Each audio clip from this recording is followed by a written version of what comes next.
So guys, good afternoon guys. Tara, maghanap tayo ng magagawa ng magandang content ngayon guys. Tara, samahan nyo ko guys.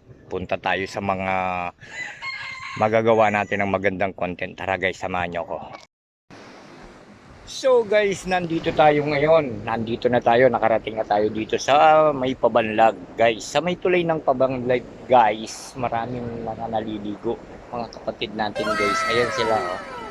Naliligo sila.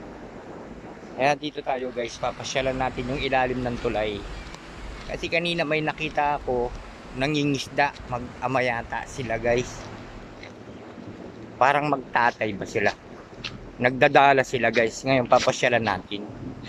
Saan na ba? Ayun, ayun mga kapatid natin na ano, mga aita guys, naliligo sila.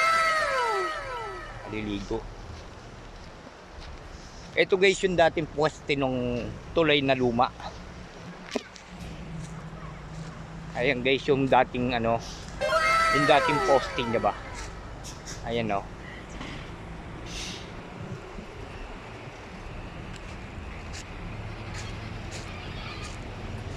Bababaan natin yung mga kapatid natin na mga aita guys. Babatiin natin sila.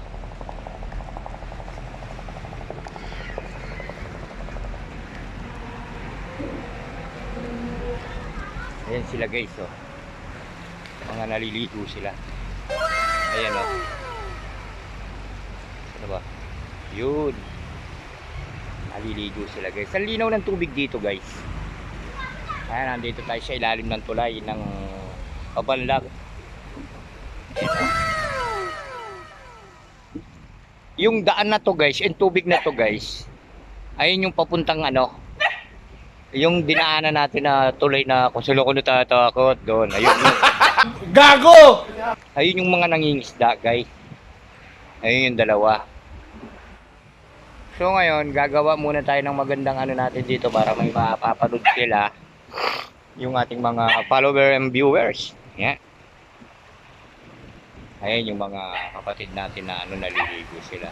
Kaso mga ano, mga walang damit, baka mapagalitan tayo. Damn! Ayan.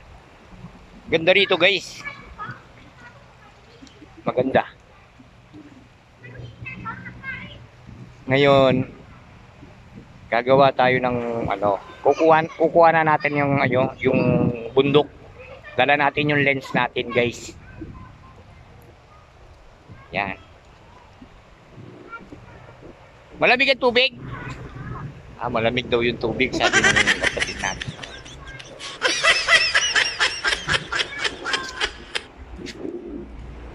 Ay, asin talagang guys, may ano, naku po, may mga nagluluto dito sa baba. Aray ko. Ayan.